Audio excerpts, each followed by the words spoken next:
Nuggets. That was on TNT. Here we are on GameTime on NBA TV. Ernie Johnson, Isiah Thomas, and Kevin McHale. We'll start with game 2 of that doubleheader, which was the debut of LeBron James in a Laker uniform in Staples Center as they played host to the Denver Nuggets. And we take you to Los Angeles. And LeBron had made his debut in San Diego, but fans in LA getting their first look up close and personal at what they can expect to see from 23. Yeah, and there's a buzz in the building when he steps in and starts taking it down like that, going full court, length of the court, and throwing it down. Anywhere LeBron goes, there's always just energy, and he brings it, boy. Drops it off to Brandon Ingram, who hits JaVale McGee for the easy 2. And when you talk about energy, the Lakers are definitely looking to get out in transition. And LeBron James walking up into a step-up 3, was a good start for them on the offensive side of the basketball. LeBron talks about LA getting its offense from good defense. You saw it right there, and wound up with the James bucket. And this, check it out. That's the Willie B. Buckets. That's Will Barton. Hey, that's the play you run as a coach all the time. That's your end of the clock play, full court, and work. Yeah, but you'd prefer that it not only just worked in preseason, maybe in the regular season it worked, but it was like a charm in that one. Jokic to Monty Morris. And when you see the ball handling skills of Jokic, the last 2 plays, he's out up top, he's making plays, he's passing the ball, he's knocking down a 3. We know he has an excellent post-up game. I mean, Jokic is the real deal. How about Mason Plumlee going 11 for 11? Well, he should have been. Every one of them had elbows in the rim. I mean, if he missed any of the shots he took tonight, I'd be mad at him. So LeBron was just chilling as this game came right down to it. A chance for the Lakers to tie or take the lead. Oh, he's going to shoot that? No. And they don't get a shot off. No. Young players came out there and I'd let that one fly. Yeah, you got to know time and score, and at that point in time, we see that they didn't know the clock. Just one pass too many. You see LeBron James, 13 points on 5 of 6 shooting. JaVale McGee leads him with 15. Safe to say if that trend continues of JaVale leading him in scoring, it is not going to be the kind of banner year they expect in LA. But on this night, he has 15.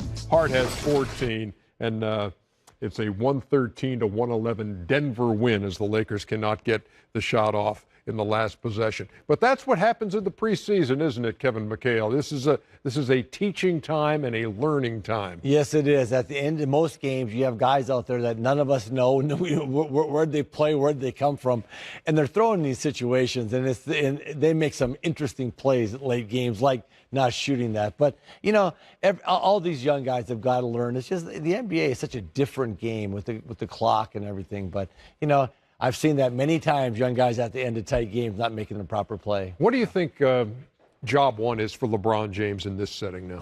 I say to blend the personalities. I mean, you got a lot of different personalities that come from different basketball cultures, different basketball understanding. And what he's got to try to find a way to do is get a good, cohesive understanding of everybody on his team. He and Rondo have played in championship moments. They've won championship rings, so their leadership is going to be paramount on their team to make it all come together. I think one of the things, too, when you look at some of the core talent that the Lakers brought back before you add James to that mix, and you see what a guy like Kyle Kuzma did in the offseason. And I think you guys know better as players, but what you do in the offseason can be so critical to your development as a player. And Kyle Kuzma hit the weight room, gained a little weight, gained a little strength, worked on playing center for the first time since high school, worked on guard-type ball handling skills, just trying to make himself one of these positionless players that you see around the league. And the other thing that he did was he had long sit-down film sessions with Rondo. And Rondo was talking to him about becoming a better defender. Most young players, they always judge their game by how well they play on the offensive side of the basketball. Kuzma has taken on the challenge of now becoming a better defender, better film watcher, better understanding tendencies of the opponent that he's playing against. So I think that's going to be a big leap for him on the defensive side. Yeah, and I always found that when you decide what you need to work on, you work on it. Because, like, you come in the league and everybody's telling you what to do. After a year in the league, you know what you need to work on. And you always work harder on that. Because people tell you need to work on this and that. And I'm thinking, I don't think I need to work on that. You know? And so he found out what he needed to work on, and he put his own program together. Yeah. Denver a winner 113-111 over the Lakers. And if you'd like to see the Lakers, you can do that again on Thursday as they take on the Sacramento Kings. That follows the Pacers and the Rockets, which hits the air at 8 o'clock here on NBA TV. When we come back, well, with LeBron in LA, it wasn't exactly an Eastern Conference Finals rematch in Boston, but highlights of the Cavs and Celtics when we come back as Game Time rolls. Game Time, Kyrie Irving played the first 2 preseason games, did not go tonight in the rematch of the Eastern Conference Finals, which actually wasn't really a rematch of the Eastern Conference Finals, but Cleveland was playing Boston, and Kevin Love was feeling it early. Yeah, he was. And, you know, McHale, you talked about his post game, you know, and he got Jaylen Brown up and under a couple of times. Looked like a little bit of you. I worked with him on that move. Nah, Kevin's going to have a big year for Cleveland to have any success at all. And you're seeing the Celtics here. Hayward, is moving a little bit. But, you know, the Celtics didn't look very good tonight. They didn't look cohesive on the offensive end. And, boy, you can see there's a lot of work they have to do, you know, from now to the start of the season. In fact, Brad Stevens had said at halftime wasn't really happy with the energy level that the Celtics were showing on their home floor against Cleveland, and Cavs were able to wear them down. And you saw Colin Sexton, David Nwaba all contributing down the stretch. You know, now I really like David Nwaba. I mean, his energy and his effort, you know, is really contagious, and I'm sure it's been contagious throughout camp also. 102-95 is your final score. Love with 17, Sexton with 15. Marcus Smart had 15 to lead the Celtics. Any doubt in your mind the Celtics are the favorite to get to the finals out of the Eastern Conference? How much of a threat is a team like Toronto? How much of a threat is Philadelphia? I think they're all threats, but I think the Celtics are the favorite because they have the most talent. And they have the most talent, they have a great coach, and they're the favorite. Yeah, I agree. I think Toronto can give them a run for their money, though. I have a big feeling this year that Kawhi Leonard's going to come out and play really, really well after such a disappointing year last year. So Toronto will give them a run for their money, but the Celtics are just too deep. Yeah. It's almost your answer, almost like we had planned it that way. You bring up Toronto and Kawhi Leonard, and we have the highlights of the Raptors and the Utah Jazz from Vivint Smart Home Arena, and Kawhi looking like Kawhi. I mean, the way he can fit into Toronto, as you know, his ball handling clearly has improved. You know, we know he's a great defender, but I like what he's going to bring to Toronto from a confidence standpoint. And what I mean by that, they'll walk out on the floor every single night thinking that not only can they win, but defensively they can lock people down. Yeah, and he's got a spot on the floor that, you know, where he's really good, that right box. And this young fella just keeps getting better and better. Spider Mitchell, his playmaking is improving, and you know he can score the ball. And he says, you know, what he's got to do from last year is not run around like a chicken with his head cut off. Needs to pace himself a little more, but he knows there's no sneaking up on the league this year. No, there's no sneaking up on the league, and you said the right thing, what he echoed. I can't run around like a chicken with my head cut off. So that just tells me that he's maturing, he's understanding the game, and the game has slowed down from him from an education standpoint. Selfie time on the sidelines for Mitchell, and you saw Ingles knock down the three. He had 24 on the night, 8 out of 15 from the floor. This is a team, the Utah Jazz, that last year got everybody's attention. What's the ceiling for Utah? You know, I picked them to finish third in the West. I think they'll keep improving. And the reason why I think they'll keep improving is because Quinn Snyder, I think he's an excellent coach. I think he's got Mitchell, you know, programmed and ready to play the right way. I like Gobert coming back as a defensive stopper. So I just like everything that Utah is doing right now. You like Grayson Allen? Yeah, you know what? I'm interested to see Grayson Allen and how he plays for this team because they have a lot of playmakers. Rubio makes plays for people. Mitchell makes plays. Ingles is a good playmaker, good passer. So, you know, I'm interested in watching this team blend. And I'm interested in Grayson Allen is such a good athlete, get up and down. If he runs, I got to believe with it, all those playmakers throwing ahead, he can get some stuff going, finishing at the basket. And, you know, he had an interesting career at Duke. And I want to see what he does in the NBA. And meantime, on Toronto's side, Nick Nurse, you're a new head coach in the league. Yeah. You're doing things a little different, a little unique. Because one of the things he has, everybody has got to be in a perfect circle when he addresses the team because he wants teammates looking each other in the eye, that kind of thing. They're giving out championship belts during practice, that kind of thing. What works, and how do you decide as a head coach what's going to get through to your players? I think all those things are good. Symbolically, they're really good.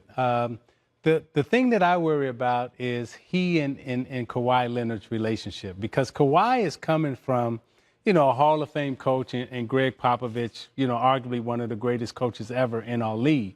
And now he's going to be coached by Nurse. What is that relationship going to be like, and what's the respect level? I know Kawhi will give him the respect, but will Nurse have the ability and will he take on the courage to really coach Kawhi and coach him hard when he needs to be coached hard? Yeah, and I don't know, Ernie, I never was in a perfect circle once in my career. We won a lot. I don't know. I'm just not sure.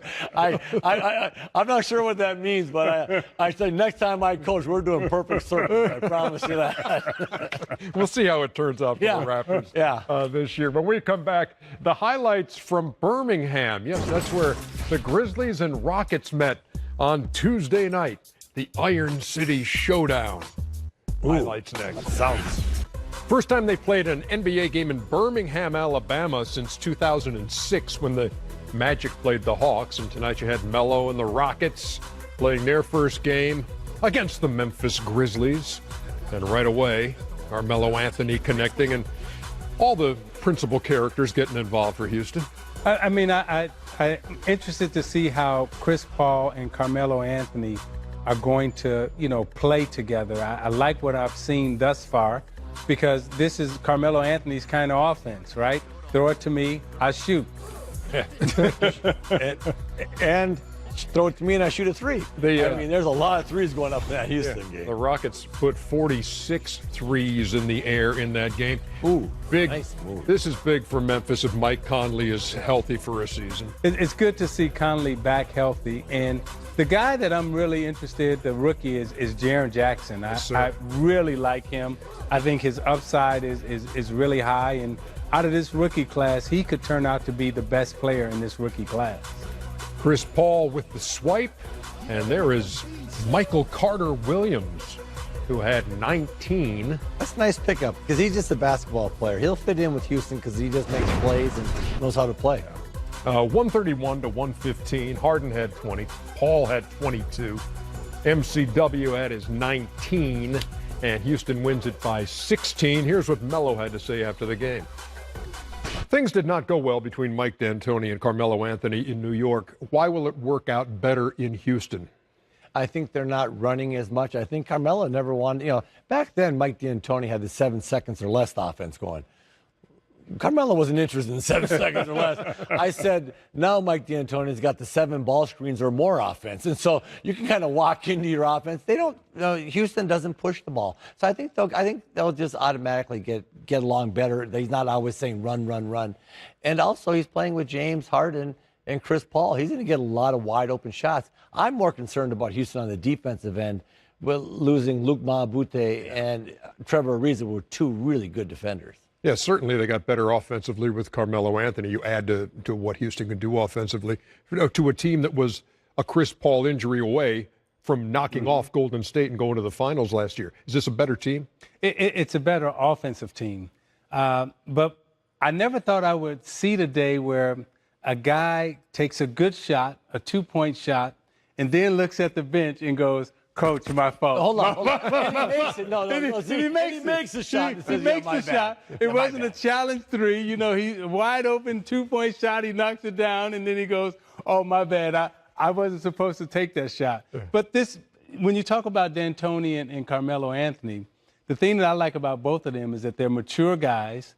Okay, they had their little dust up, but as we know, when you go around the NBA, if you're honest with each other, right, everything works out. I think D'Antoni's honest, Carmelo's honest, and I think they're going to have a good season this year. Moving on to the Miami Heat and the Charlotte Hornets.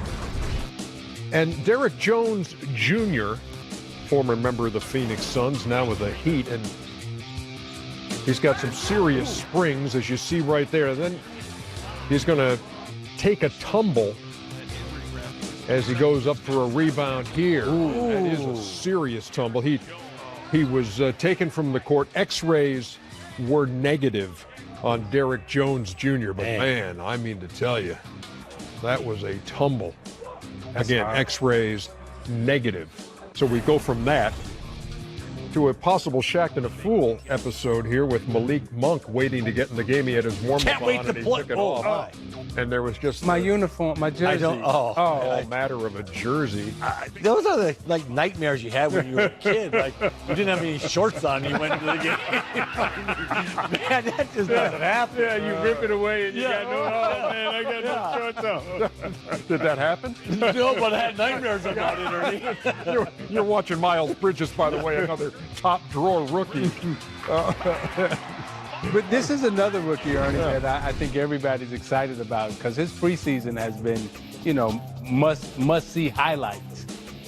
Bridges with 14 on the night. Kemba Walker had 18 for the Hornets in their 122-113 win. So much, as you look at Hassan Whiteside having another double-double, had a big first game, and he has 14 and 15 in this. So much of what Miami wants to do is predicated on which Hassan Whiteside shows up for this team, Kev. Well, the good Hassan Whiteside is there right now, and he even said, I'm going to be more coachable this year. I like that. He's coming out. They need him to rebound, and he's not a great scorer of the ball, but he can rebound, he can block shots, he can protect the rim. He's got to kind of do his job. I think sometimes these guys, they do that really well. Then all of a sudden they say, I need to take more shots. No, you don't need to take more shots. You need to do what you do well. And they play up-tempo a little bit on the offensive end. Dragic doesn't have to score for him. I think that if they can get Whiteside playing really well, they have a chance to be a playoff team. I think so, too. And, when you look at the job that they did last year and the year before, I mean, this is a team that keeps inching its way up. They keep coming, they keep coming. And Spoelstra, I think these last 2 years has done as good a coaching job as he's done all his first 5 years or first 3 years there. I mean, when he had LeBron James, D. Wade,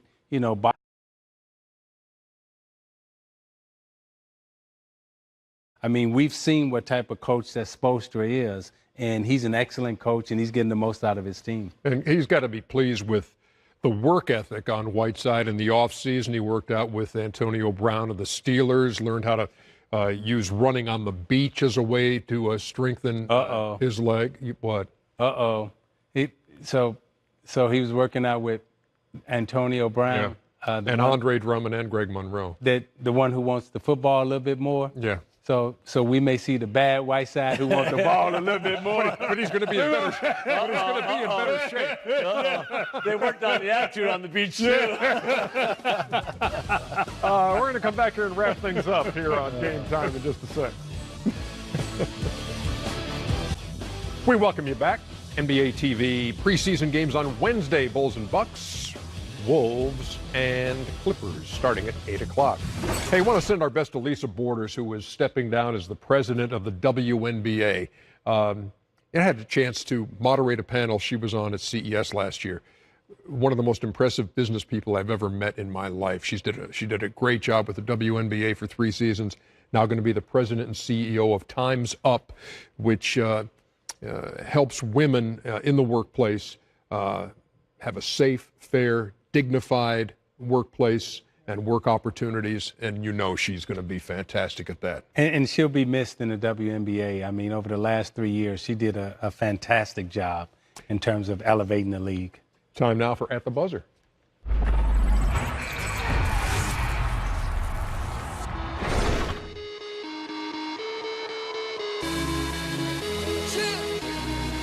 A red one.